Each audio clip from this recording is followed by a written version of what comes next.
Hello everyone, welcome back to my channel অ্যাডিসকালি to another blog. আজ তোমাদের সাথে শেয়ার করব মুম্বাই লোনাভালা অ্যামি ভ্যালিতে আমরা যে গেছিলাম এইচডিএফসি ব্যাংক থেকে, যে আমাদের নিয়ে যাওয়া হয়েছিল আমাদের অফিস ট্যুরে। তো সেখানে কোন রুমে রেখেছিল, সেখানকার কেমন ব্যবস্থাপনা ছিল সবটা। তো দেখো, প্রথমেই দেখিয়ে দিলাম আমাদের রুমের নাম্বার ছিল 317, 317 নাম্বার রুমে আমরা তিনজন ছিলাম, আমি আর আমার দুটো বান্ধবী কলিগ। তো দেখো, ঢুকেই দরজা দিয়ে বাদিকে রয়েছে আলমারি আর এরকম একটা ট্রলি রাখার মতো জায়গা, আর নিচের ছিল হচ্ছে জুতো রাখার জায়গা। আলমারিটা ভীষণই সুন্দর ছিল, খুব ইউনিক স্টাইলের ছিল।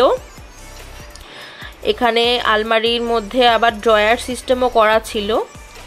রুমটা এতটাই বড় আর এত কিছু আসবাবপত্র যেগুলো আমাদের ইউজ করতেও লাগেনি, যেহেতু আমরা দুদিনই স্টে করেছিলাম, ফলে খুব বেশি জিনিস আমরা ছড়াইনি যাতে ভুলে না যাই বাড়ি ফেরার সময় ব্যাগ গোছাতে। আর এই দেখো, এটা ছিল হচ্ছে ওয়াশরুম। ওয়াশরুমটাও ভীষণ বড়, শাওয়ারের জন্য আলাদা জায়গা ছিল, দেখতেই পাচ্ছ কাচ দিয়ে করা রয়েছে ওই সাইডটা। আর এখানে অ্যামি ভ্যালি সিটির ওখান থেকেই চিরুনি, ব্রাশ, সাবান, shampoo, conditioner, body lotion, paste, brush সমস্ত কিছু ছিল। সাথে হেয়ার ড্রায়ার ছিল, যেটা ভীষণ ইম্পর্টেন্ট ফর অল গার্লস। টিস্যুর কোনো অভাব ছিল না, তো সব কিছু খুব ভালো ছিল। আর এই হচ্ছে আমাদের রুমটা। এখানে একটা বড় আয়না রয়েছে যেখানে আমরা সাজগোজ করতাম। আর তিনজনের তো একটা বেডে আরামসে আমরা হয়ে গেছিলো, তাছাড়াও একটা এক্সট্রা বেড দেওয়া ছিল যেটা আমরা ইউজ করিনি। রুমে এসি তো ছিল অবশ্যই, এবং তার সাথে সাথে এই কোনায় দেখো একটা সুন্দর টি টেবিল ছিল যেখানে একজন বসে চা খাওয়ার মতো, এবং এই রুমে একটা স্টাডি টেবিলও ছিল যেটা দেখাচ্ছি এক্ষুনি তোমাদের। আর রুমেতে এরকম বড় বড় 4টে জানলা ছিল, যেগুলো হাফ সাইড তোমার লক থাকে আর হাফ সাইড ওপেন। তো এই দেখো টি টেবিলটা, আর বাদিকে রয়েছে হচ্ছে স্টাডি টেবিলটা। আর এই যে এখানে একটা বড় টেবিলের সাথে বড় একটা টিভি দেওয়া রয়েছে। আর এখানে রয়েছে মিনি ফ্রিজ। এই মিনি ফ্রিজের মধ্যে আমরা ওয়াটার বোতল ঢুকিয়ে রেখেছিলাম, যদিও ওখানে ওয়েদার খুব ঠান্ডাই ছিল, তো আমাদের ঠান্ডা জলের প্রয়োজন হয়নি, সারাদিন বৃষ্টি হচ্ছিল।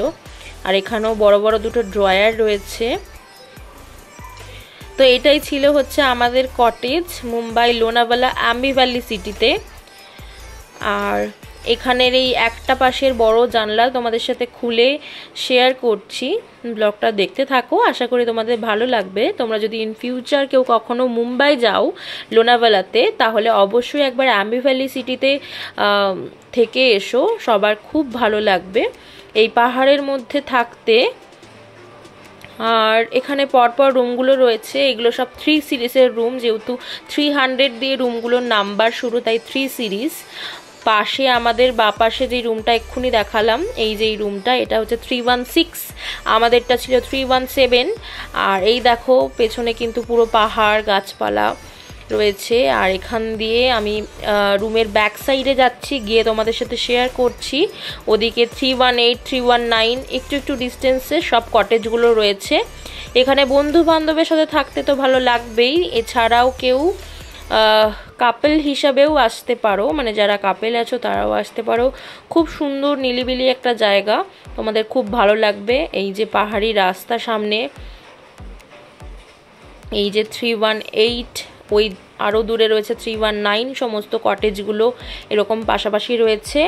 তো তোমাদের আজকের এই রুম ট্যুর ব্লগটা কেমন লাগলো আমাকে অবশ্যই কমেন্ট করে জানিও। ভালো লাগলে আমার চ্যানেলটা সাবস্ক্রাইব করে নিও, আর বন্ধুদের সাথে অনেক অনেক শেয়ার করো। তো চলো, টাটা।